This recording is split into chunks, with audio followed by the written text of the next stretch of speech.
지난주는 교회 라이브로 예배를 드리게 됐습니다. 참 여러 가지 일들이 있었지만은 특별히 제가 코로나 걸려가지고 힘들었습니다만은 또 여러분 기도해 주시고 또 이렇게 함께 오늘 모여서 예배 드림을 정말 주님께 진심으로 감사드립니다. 여러분 기도해 준 덕분에 많이 회복되고 이렇게 말씀도 전할 수 있음을 감사합니다. 2주 전에 꼭 이제 주일날 저녁에 갑자기 집에 갔는데 목이 너무 아프더라고요, 사실. 그리고 한기도 들고 특별히 저 같은 경우는 막 토할 거 없고 복통이 좀 많이 심했어요. 게다가 근육통, 관절 막 아픈데 정말 오랜만에, 저는 잘 안 아픈 사람이거든요, 사실. 정말 오랜만에 아주 심하게 많이 아파봤습니다. 이제 그 다음날 두 날개 모임도 했고 해서 좀 일찍 쉬려고 들어갔는데 너무 아파서 잠을 잘 수가 없는 거예요. 이제 그 다음날 병원에 가니까 코로나라고 이제 판정이 났는데, 그러니까 갑자기 또 걱정이 팍 이렇게 오는 거예요. 아이고, 또 얼마나 많은 사람이 교회에서 또 코로나 걸렸을까 싶은 생각부터 다들 정말 괜찮은가, 가족은 괜찮은가, 또 이게 언제까지 아픈지, 또 후유증은 어쩐지 막 그냥 걱정이 막 오는 거예요. 여러분, 목사라고 별거 없습니다. 다들 힘들고 아프고 시련이 오면은 그냥 기도하고 이런 게 아니에요, 여러분. 그냥 다 똑같이 걱정, 근심 이렇게 오는 거예요. 그런데 이제 우리가 걱정, 근심 온다고 그대로면 안 되죠. 어떻게 배웠어요? 모든 걱정, 근심은 문제를 하나님께 맡기고 기도해라. 그건 이제 배우긴 그래 배웠는데 잘 됩니까? 막상 그게 딱 닥치면 잘 안 되는 거예요. 저도 마찬가지입니다. 왜냐하면 너무 아프고 힘드니까 진짜 이 멍하게 사람이 그냥 끙끙 앓기만 하지 기도할 이 여력이 안 생기더라고요, 진짜로. 그래서 이제 집에 돌아와서 방에 들어가서 그냥 끙끙 앓다가 본격적으로 제가 이제 기도하려고 작정한 거는 정말 잠자기 좀 전이었어요. 잠자기 전에 그래도 그래 하나님께 기도하자. 그래서 실제로 무릎을 꿇고 주님 감사합니다 하는데 그 한마디 딱 했는데 감사가 진짜로 여기서부터 솟아나면서 눈물이 폭포수처럼 터지면서 진짜 감사가 이래 올라오더라고요. 제가 너무 놀래, 제 자신이. 진짜 이렇게 감사가 나오는구나 하는 게 들었죠. 사실은 제가 기도를 안 한 건 아니에요. 제가 그래도 목사인데 그래서 아플 때부터 계속 그냥 주님 감사합니다, 주님 마음으로는 계속 주님 감사합니다. 병원 가서도 주님 감사합니다. 무슨 결과가 나도 감사합니다. 계속 그렇게 이제 기도했지만은 막상 그 감사가 내 현실로 이렇게 되는 거는 실제로 무릎을 꿇고 진짜 말을 해야 됩니다. 말을, 여러분, 입을 벌려서 말을 해야 돼요. 주님 감사합니다 할 때 그때 진짜 이게 그동안에 뭉쳤던 게 팍 이렇게 터지면서 정말 감사가 폭발하는 거예요. 감사가. 저도 그런 경우는 처음이었어요. 그런데 그냥 감사만 오는 게 아니고 하나하나에 감사하는 생각도 나오더라고요. 그건 뭔가 하면은 지금 코로나 돼가지고 3년이 됐는데 지금까지 안 아팠다는 것은 건강했다는 거 아닙니까? 거기에 그렇게 감사하더라고요. 주님, 지금까지 지켜주시고 건강해서 감사합니다. 몸이 아프니까 더 제가 지금까지 지켜줬던 거 감사합니다 하는 이 마음이 확 이렇게 올라오더라고요. 그리고 그 다음에 생각나는 게, 지금까지 코로나 걸렸던 사람 진짜 고생했구나. 그 마음이 확 드는데 또 감사가 확 올라오는 거예요. 그러니까 이게 같은 경험을 한다 하는 게 참 그런 것 같아요. 그러니까 진짜 그분들 참 힘들겠구나. 머리에 알지요. 코로나 걸리면 정세가 이렇고 저렇고. 그러나 실제로 내가 안 당해보면은 모르는 겁니다, 사실 아무도. 그러니까 그런 이야기 있잖아요. 남이 암 걸린 것보다도 내 손가락 끝 아픈 게 더 힘들다고. 실제로 그런 것 같아요. 그러니까 정말 그분들 진짜 고생 많이 했겠구나, 그 생각이 막 이렇게 또 들더라고요. 그리고 그래, 사람이 이래 연약한데 그 눈에도 안 보이는 바이러스가 좀 들어왔다고 해가지고 이래 몸이 힘들고 아픈데 정말 이 연약함을 다시 한번 하나님 깨닫게 해서 감사하다고. 그 겸손할 수밖에 없잖아요, 우리가. 그 코로나나 걸렸다고 꼼짝도 못하고 그냥 막 열은 나고 몸은 쑤시고 아프고, 그러니까 정말 예수님 더 의지해야 되겠다, 이 마음이 또 확 드니까 또 너무너무 감사한 거예요. 그리고 또 이 사람이 죽음이란 것도 갑자기 이렇게 찾아올 수 있는 거 아닙니까? 어느 누구도 누가 장담을 할 수가 있겠습니까? 그것도 다시 한번 실감나게 해주니까 주님 감사합니다. 막 감사하려고 생각하니까 너무너무 감사가 넘칠 뿐 아니라 진짜로 이게 감사가 이렇게 올라오더라고요. 그렇다고 제가 감사를 한다고 아픈 게 없어진 것이 아니에요, 여러분. 아픈 건 많이 아픈데 열은 여전히 나는데 여전히 쑤시지만은 정말 신기하게도 그 아픈 만큼 더 감사가 나오는 거예요, 여러분. 정말 여러분 한번 해보세요. 아무리 힘들어도 감사를 선택하고 감사를 고백을 하셔야 됩니다. 그럴 때 하나님이 주는 이 은혜하고 이 위로가 얼마나 큰지 모르는 거예요. 여러분, 이걸 설교 듣고 머리로 배운다고 이게 체험이 되는 게 아니에요, 여러분. 그러니까 하나님은 우리를 때로는 진짜 깨닫게 하고 진짜 이것을 알게 하기 위해서 힘들고 어렵지만은 몸으로 이것을 체험시키다는 거예요. 그렇기 때문에 제가 이 코로나 안 걸렸으면 전혀 모르는 감사입니다, 이건 진짜로. 그렇기 때문에 이번에 저하고 같이 코로나 걸린 분도 몇 번 있는 것 같은데 이럴 때 절대로 여러분 원망하고 불평하면 안 됩니다. 진짜예요. 다른 것도 마찬가지예요, 여러분. 그러면 진짜 몸은 몸대로 고생하고 손해는 손해대로 보는 거예요. 이럴 때 여러분 내 믿음을 보이는 겁니다. 이럴 때 내가 감사하면은 하나님께 점수 따는 거예요. 여러분들이 점수 따는 게 좋은 일이 있을 때야 다 감사하고 기뻐하지요. 그럴 때 감사한다고 기뻐한다고 주님, 그건 당연한 일이니까. 그러나 감사를 못할 때 감사하고 기뻐하지 못할 때 기뻐할 때 그때 주님이 이놈 봐라, 그래도 믿음 있네, 이렇게 되는 거예요, 여러분. 그러니까 여러분들이 하나님이 어떤 분인가를 좀 아시고 하나님 앞에 어떻게 해야 점수를 따는가를 좀 하셔야 됩니다. 그렇게 하면은 진짜로 이 아픈 중에도 그걸 훨씬 뛰어넘는 진짜 감사와 기쁨이 정말 있더라고요. 전 제가 이게 거짓말한 것도 아니고 무리해서 제가 처음에는 무리해서 감사를 했죠. 그런데 나중에는 무리가 아니고 마음에서 기쁨으로 올라오는 감사가 이게 터져 나오더라고요. 정말 여러분들이 힘들 때일수록 감사를 선택하고 힘들수록 기쁨을 선택해서 주님 찬양하고 감사하기를 주의 이름으로 축복합니다. 오늘은 이 추수감사절입니다. 그래서 다시 한번 우리가 감사에 대해서 한번 생각해 보겠습니다. 자, 데살로니가 전서 5장 16절부터 18절까지 읽겠습니다. 자, 항상 기뻐하라, 쉬지 말고 기도하라, 범사에 감사하라. 이는 그리스도 예수 안에서 너를 향하신 하나님의 뜻이니라. 아멘. 성경에는 항상 기뻐하고 쉬지 말고 기도하고 범사에 감사하라고 이렇게 되어 있습니다. 이거는 명령어로 되어 있어요. 보면 그렇죠.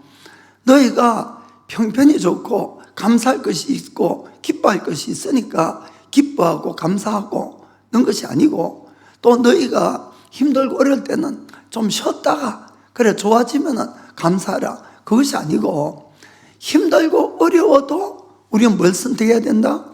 감사를 선택하고 기쁨을 선택하라는 겁니다. 이것이 명령어로 되어 있다는 것을 오늘 여러분들에게 좀 제가 강조를 하고 싶은 부분이에요. 그 뜻은 뭔가 하면은 하나님의 명령을 어기면은 그게 죄가 된다는 거예요. 그리고 죄에는 벌이 따라온다는 것을 우리가 아시길 바랍니다. 그래서 감사하고 기뻐하는 것을 내가 감사해도 되고 안 되고 기뻐해도 되고 안 되고가 아니고 항상 감사를 선택해야 되고 항상 기쁨을 선택하라. 이것이 하나님의 뜻이라는 거예요. 하나님의 명령이라는 겁니다. 우리는 애굽 땅에서 나온 이스라엘 백성들이 광야 40년 동안에 대부분이 다 멸망했다는 것을 우리가 잘 알고 있어요. 그 가장 큰 원인이 무엇이었습니까? 하나님에 대한 불평불만이었어요. 그렇죠? 그러니까 하나님 앞에 불평불만한다는 것이 그만큼 위험하다는 것을 우리는 잘 깨닫고 아셔야 되는 겁니다. 우리가 이 출애굽기나 또 민수기 또 이 사사기 이런 걸 이렇게 읽어보면은 뭐 우리는 한 몇십 분 만에 그걸 다 읽을 수가 있어요. 그 뭐 이스라엘 백성들이 몇백 년 지난 거를 몇 분에 이렇게 몇십 분에 읽겠죠. 그러면서 늘 보면서 극합니다. 이스라엘 백성들 왜 그래요? 하나님의 기적을 체험도 많이 하고 이렇게 하면서 항상 그래 불평하고 원망할까? 정말 바보스럽다. 좀 그렇게 이렇게 우리가 읽고 합니다만은 여러분 솔직히 우리 자신들도 똑같은 거예요. 잘 따지고 보면은 그들만 그런 것이 아니라는 겁니다. 오히려 그들을 자세하게 좀 생각해 보면은 불평할 만한 요지가 대단히 많았다는 것도 알 수가 있어요. 우리보다 훨씬 불평할 것이 많은 그런 상황이에요. 보면은 왜냐하면은 그들은 이 애굽 땅에서 나올 때 참 큰 기적을 봤어요. 하나님의. 그리고 그들은 매일같이 하나님의 기적 가운데 살아간 것도 사실이에요. 왜냐하면은 자기들이 농사 지어서 밥 먹고 산 것이 아니고 하늘에서 매일같이 만나가 내려서 그걸 먹었고 또 바에서 물이 나서 그걸 마시고 그건 사실이에요. 그러나 여러분 기적도 하루 이틀이지 매일 기적을 보면은 당연하게 된다 이런 이야기입니다. 그의 기적은 당연한데 늘 우리는 뭘 봅니까? 현실 가는 걸 보는 거예요. 현실. 그들은 매일같이 조금도 여유가 있는 삶이 없어요. 덥고 험한 이 광야길을 매일 먹는 거라고는 만나밖에 없는 거예요. 그것도 만나가 넉넉합니까? 조금 아침 늦게 가면은 만나가 있어요, 없어요? 없어지고. 그 다음날 좀 내뒀다가 넉넉하게 먹으려고 내두면은 다 벌려먹고 썩어버리고 없어지고. 그러니까 40년 동안을 하나님은 정말 일용할 양식밖에 안 주시고, 그리고는 이 물도 딱 필요한 만큼 주시고, 이러니까 현실이 그렇다는 겁니다. 현실이 그러니까 하나님의 기적을 체험하고 하나님을 알더라도 현실의 삶이 여유도 없고 빡빡하고 힘만 들고 이러니까 자연적 불평불만이 나왔다는 거죠. 게다가 만나 40년간 먹어보세요. 여러분들이 아니 우리 지금 맛있는 거 음식 계속 먹으면서도 이 다른 음식 없을까? 이런 우리인데 똑같은 음식을 40년간 먹으면은 거기 민수기 21장 5절 같은 불평이 나오는 겁니다.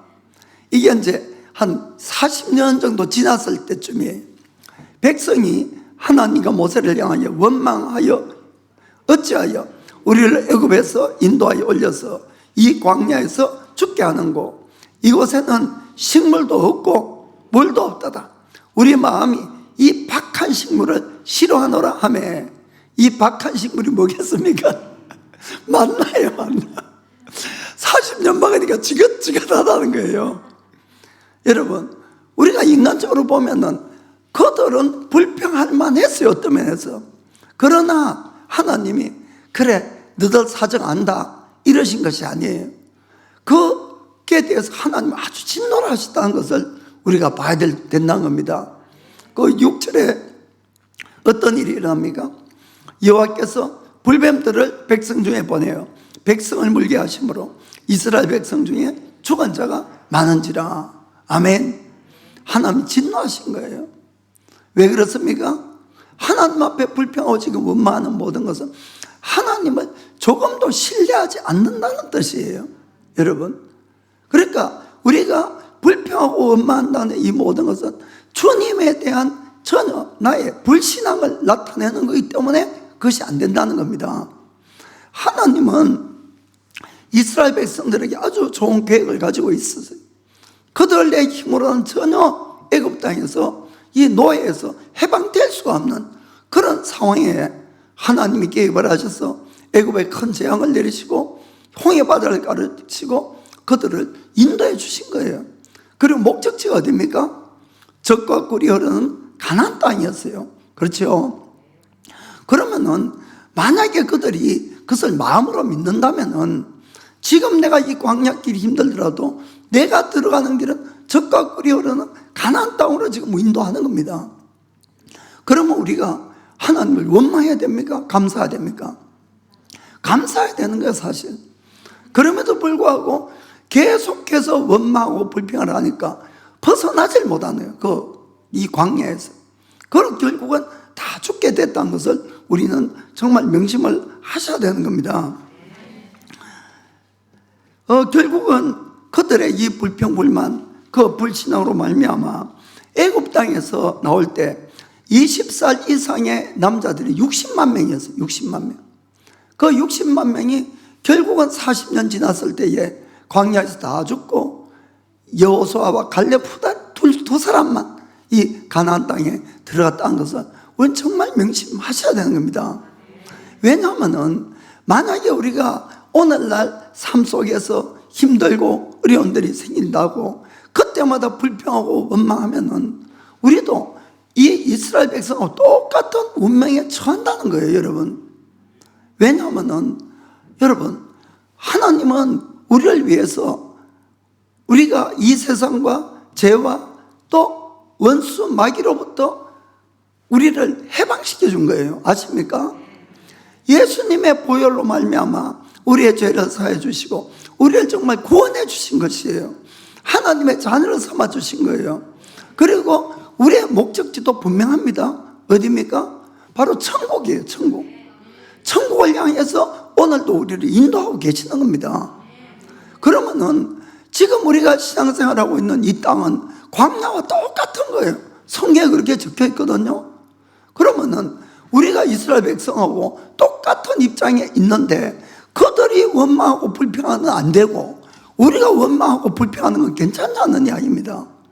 그것이 아니지 않습니까? 똑같은 거예요. 하나님이 보시기에는.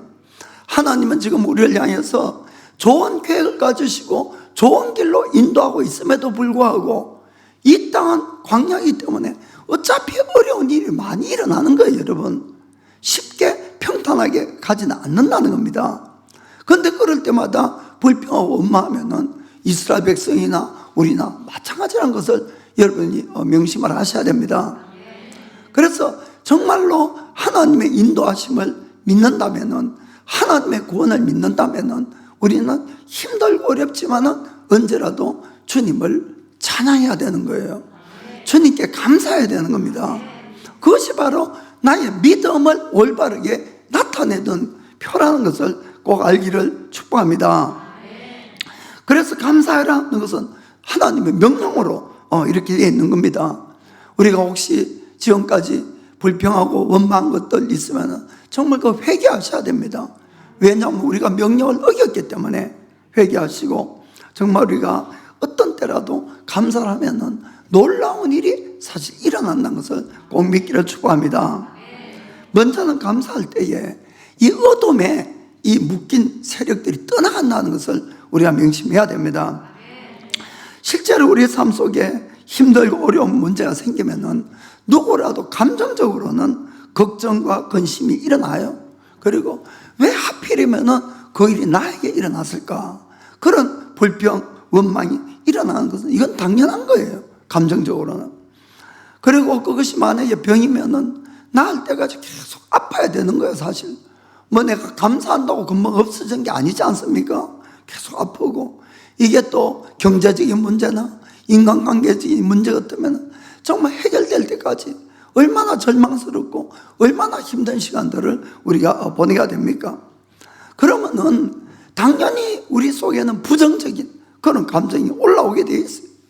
그 부정적인 감정이 오면은 불평하고 원망하고 그 나쁜 말을 하게 되고 막 이렇게 됩니다만은, 그러나 우리가 그럴 때에 불평하고 원망하고 나쁜 말을 하게 되면은 점점 어둠 세력에 붙들려 간다는 것을, 이걸 우리가 잘 깨닫고 하셔야 되는 겁니다.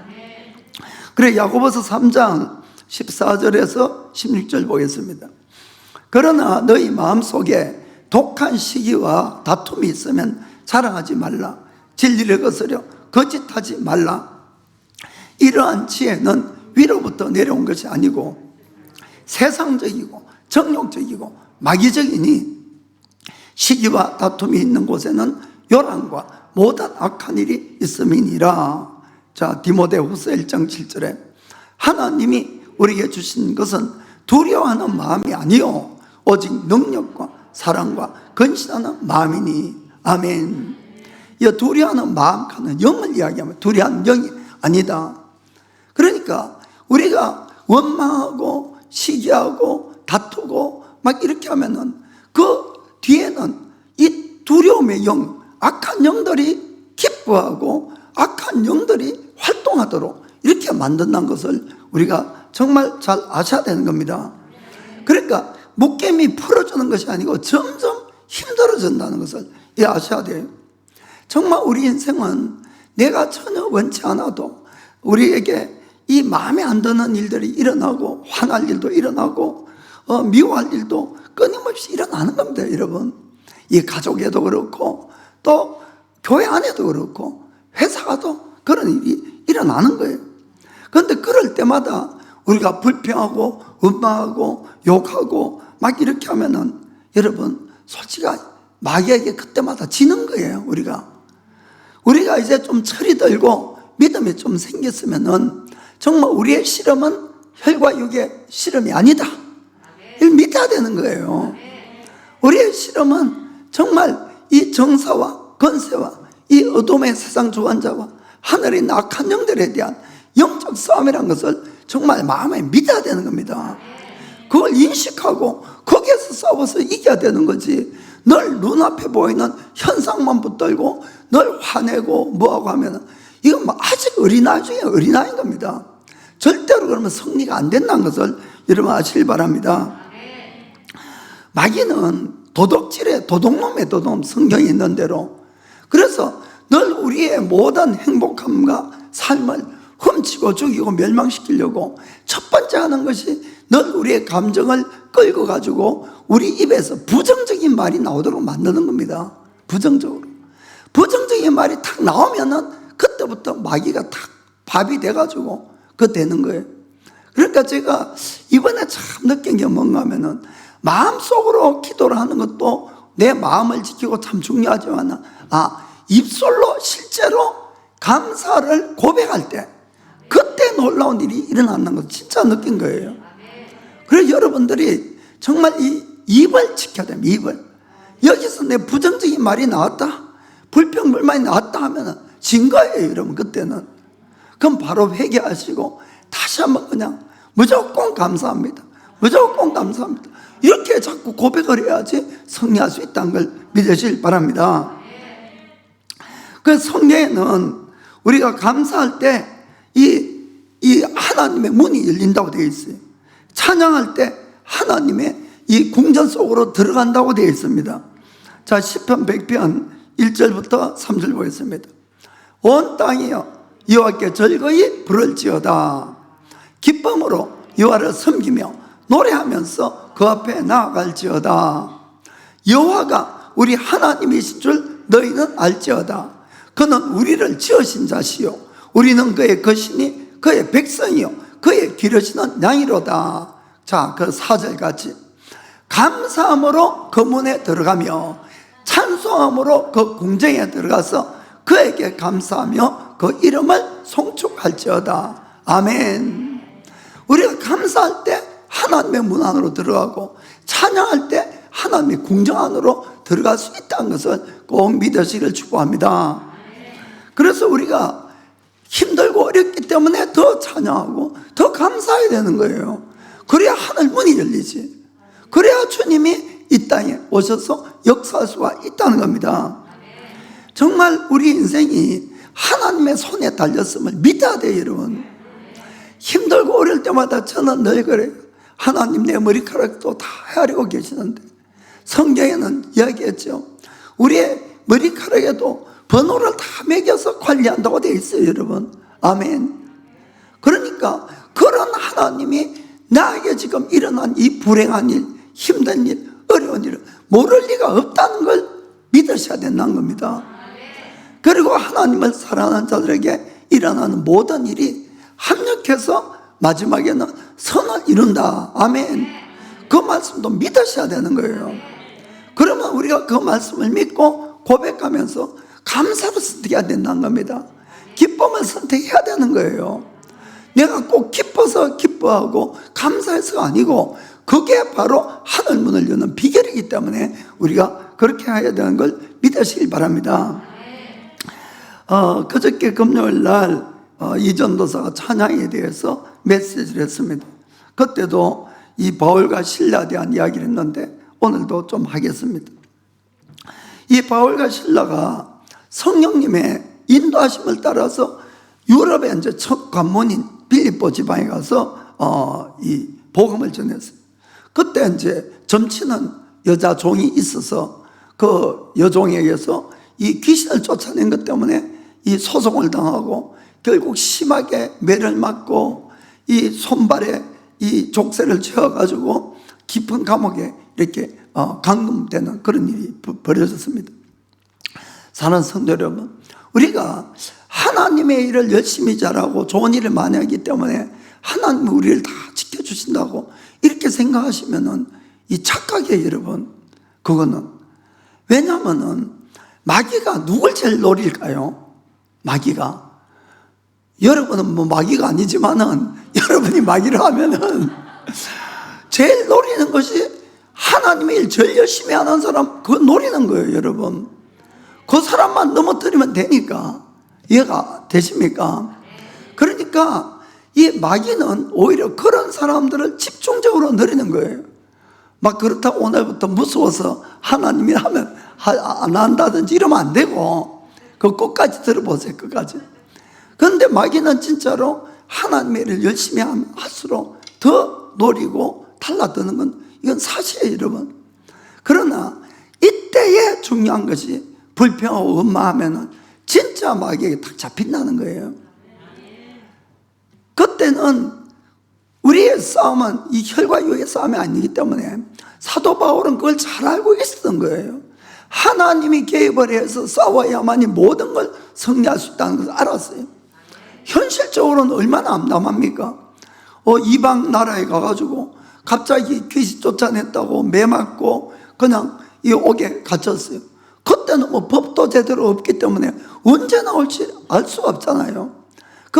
누가 그걸 했을까요? 그 뒤에 마귀가 그렇게 하는 거예요. 이 하나님의 사람들, 이것을 꼼짝 못하게 그냥 손발 다 묶고 옥에 탁 가다 넣으면은 하나님 일을 할 수가 없는 거 아닙니까?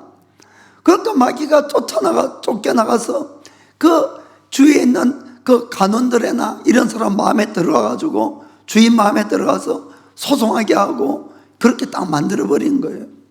그거를 여러분 사람 힘으로 풀면 안 되는 겁니다. 하늘문이 열리고 하나님의 손이 내려와서 일을 하셔야지 일이 되는 거거든요. 그럼 그 방법이 뭡니까? 주님을 찬양하고 감사하는 거예요. 그러니까 이 바울과 실라가 모든 죄인이 다 듣도록 하나님을 찬양하고 그 깊은 밤에 하나님께 감사하고 기도하니까 갑자기 큰 지진이 나서 그들 묵고 있던 모든 이 쇠사슬도 다 풀어지고 온몸까지 다 열려버린 거예요. 아멘. 그거는 이제 못 보지만은 그 뒤에 더 놀라운 역사가 생긴 겁니다. 그게 뭡니까? 그 간수와 그 가족이 그날 밤 다 구원을 받고 세례 받는 놀라운 역사가 일어난 것 아닙니까? 그러니까 마귀는 그걸 다 알기 때문에 그것을 방해하려고 그렇게 애를 쓴 거예요. 그런데 이 바울과 실라가 그 옥에 들어가서 막 불평하고 원망했으면은 그들은 그들대로 늘 갇혀 있게 되고 그런 놀라운 역사가 일어날 수가 없는 겁니다. 그것뿐만 아니라 여러분을 힘들게 한 사람을 여러분 앞에 와서 탁 무릎을 꿇게 만들어주는 거예요, 하나님이.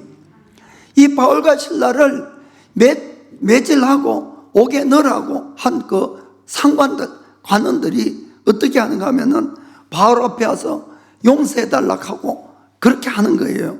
한번 보겠어요. 사도행전 16장 38절 39절 보겠습니다. 아전들이 이 말로 상관들에게 고하니 저희가 로마 사람이라 하는 말을 듣고 두려워하여 이 상관들에게 이야기하니 그들이 이제 재판했죠. 그들이 와서 권하여 데리고 나가서 성에서 나가기를 청하니, 일본 말에는 보면은 와비 때 용서해달라 그러고 이렇게 적혀 있어요. 그러니까 하나님은 다 높여주시는 거예요. 그것뿐만 아니고 그 승리를 계기로 유럽에 처음으로 하나님의 교회가 생기는 거예요. 루디아라는 집을 통해서 40절 보겠습니다. 두 사람이 옥에서 나가 루디아의 집에 들어가서 형제들을 만나보고 위로하고 가니라. 그래서 이 루디아 집을 중심으로 해서 이 놀라운 이 빌립보 교회가 탄생한 걸 믿으시길 축복합니다. 그래서 하나님께서는 우리를 사용하시는데 마귀는 끊임없이 방해하는 거예요. 그러니까 방해가 올 때마다 불평하고 원망하면은 그 다음에 하나님의 일이 전개가 안 되는 겁니다, 여러분. 그래서 힘들수록 어려울수록 이 고비만 지나가면 아주 놀랍고 멋진 일이 일어날 것이다 믿고 감사하고 찬양하기를 축복합니다. 그래야만이 우리가 현실의 문제, 현실의 싸움에서 하나님이 개입해서 모든 문제를 해결해 주시고 승리로 인도해 주는 겁니다. 그래서 우리가 신앙생활하면서 항상 제일 지켜야 될 것이 뭔가 하면은 내 마음과 입술이에요, 입술. 절대로 이 입술에서 불평하고 원망하는 그 말을 싹 빼기를 주님으로 축복합니다. 그 다음에 우리가 감사할 때 시련을 다 또 이겨나갈 수 있는 겁니다. 우리가 특별히 정말 이 불평불만을 우리에게서 유발해가는 그런 일들이 있어요.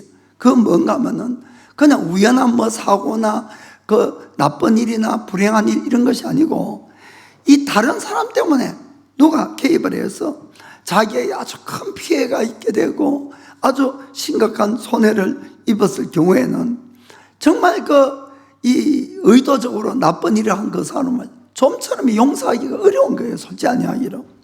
그리고는 생각할수록 억울하고 또 생각할수록 미운 마음만 이렇게 막 올라오게 되는 겁니다. 그럼에도 불구하고 성경은 우리들에게 그런 경우에도 하나님께 맡기라고 적혀 있는 거예요. 자, 로마서 12장 17절부터 19절까지. 아무에게도 악으로 악을 갚지 말고 모든 사람 앞에서 선한 일을 도모하라. 할 수 있거든 너희로서는 모든 사람으로 더불어 평화하라. 내 사랑하는 자들아, 너희가 친히 원수를 갚지 말고 진노하심에 맡기라. 기록되었을 때 원수 갚는 것이 내게 있으니 내가 갚으리라고 주께서 말씀하시니라. 아멘. 자, 에베소 4장 26절 27절. 분을 내어도 죄를 짓지 말며 해가 지도록 분을 품지 말고 마귀로 틈을 타지 못하게 하라. 아멘. 아니, 분날 일이 있으면 분이 나지요. 화날 일이 있으면 화가 나고 원망할 일이 있으면 원망하고 싶고. 그런데 성경 그렇게 하지 말라는 거예요. 왜냐하면 마귀로 틈타지 말게 해라. 아멘. 우리가 이 분내고 싶다고 분내고 화내고 싶다고 화내고 원망하고 싶다고 원망하면은 결국 마귀가 내 삶을 지배하고 다스리게 된다는 겁니다. 그래서 우리가 이 하나님의 개업을 하기 위해서는 우리가 바꿔야 되는 거예요. 원망하고 싶어도 참고 감사하고 기쁨을 택하고 하나님을 찬양하고 이렇게 할 때 내 삶 속에 하나님이 임하셔서 일한다는 것을 꼭 믿기를 주님으로 축복합니다. 이 한국에 박보영 목사님, 한국 분들은 대충 다 아실 것 같은데 박보영 목사님 아주 유명한 목사님 계시죠. 그런데 이분이 인천에 마가의 다락방이라는 저도 한번 가본 적이 있어요. 언제 그 기도원도 하고 뭘로 교회로 이렇게 같이 하고 계시는데 거기 이제 원장으로 계실 때에 이 하루에 보통 그 메일이 막 200통 이상 이렇게 오시는 것 같아요. 그러니까 다 그 막 문제가 있어서 기도 좀 해달라고 그런 이제 메일을 200통 이상을 이렇게 받는답니다. 그 당시.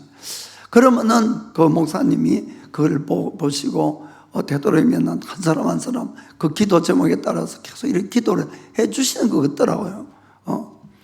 그런데 이제 어느 날 이 광주에서 그 어느 분에게 이제 메일이 왔는데 지금 자기 13살 먹은 아들이 교통사고를 당해서 지금 다 죽어가니까 목사님 기억해서 기도 좀 해주세요 하는 메일을 받은 거예요. 그런데 이제 대부분의 메일 내용이 다 그런 거예요. 하루에 200통 암에 걸렸다든지 뭐 한다든지 뭐 대부분이 그 좀 이 병자를 위해서 이렇게 하는 그런 기도가 많은데 그 메일을 딱 받는 순간에 이 목사님 막 마음이 두근두근 뛰면서 자기가 빨리 저 광주까지 내려가야 되겠다는 마음이 막 불같이 이렇게 생기신 거예요.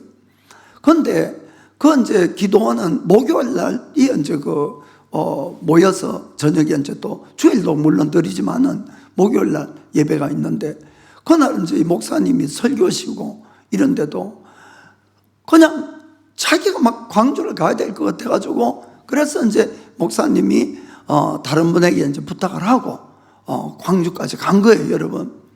인천에서 여러분 광주까지 아무리 빨리 가려고 그래도 이 전차를 갈아타고 빠른 걸 타고 가도 5시간 넘 걸려요, 여러분.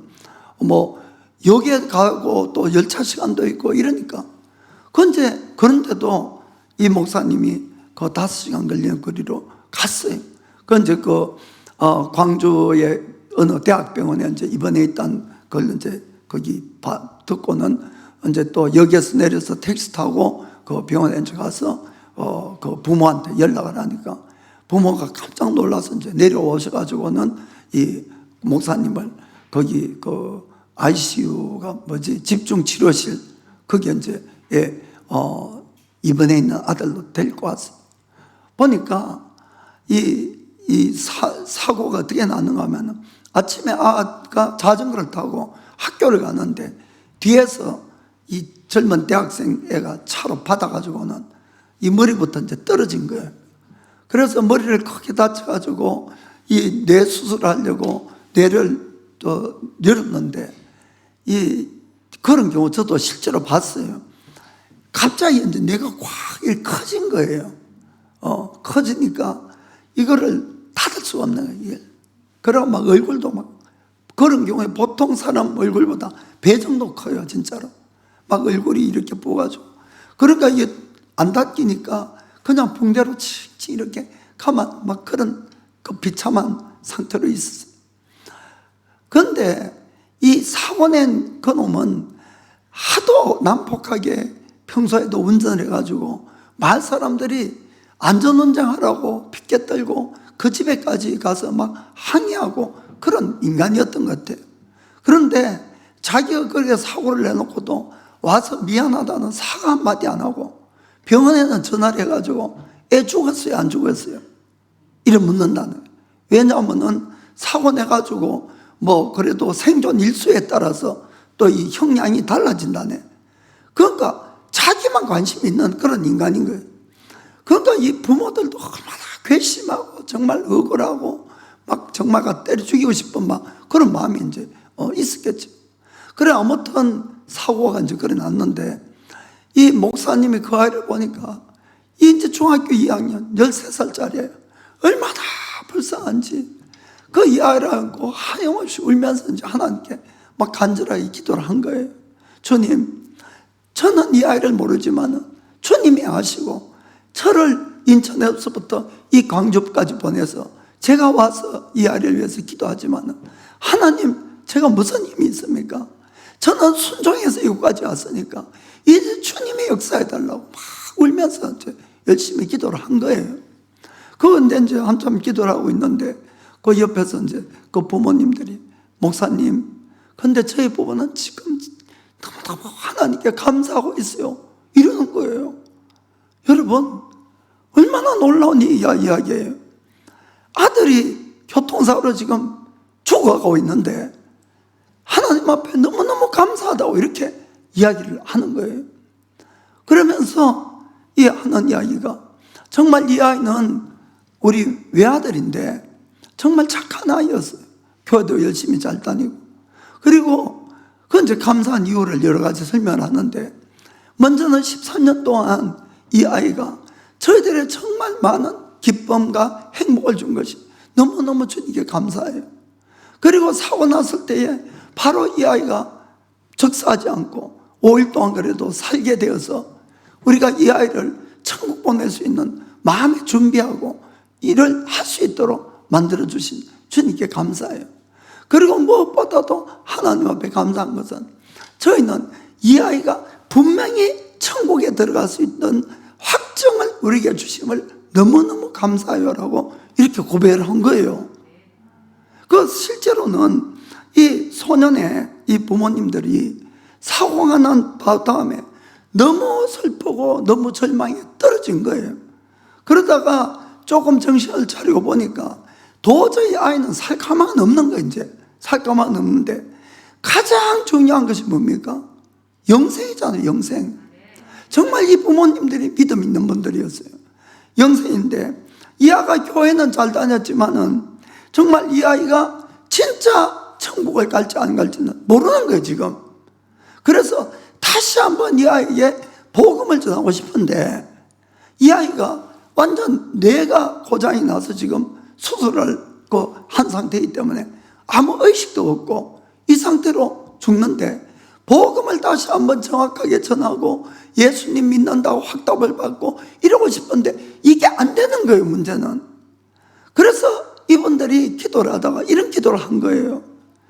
하나님, 정말 이 아이가 구원받았는지 안 받는지는 저희들은 모르지만 저희가 박보영 목사님에게 이 연락을 해서 박보영 목사님이 혹시 내려오셔가지고 이 아이를 안고 기도하면은 이 아이가 분명히 천국 들어간 것을 저희가 믿겠습니다.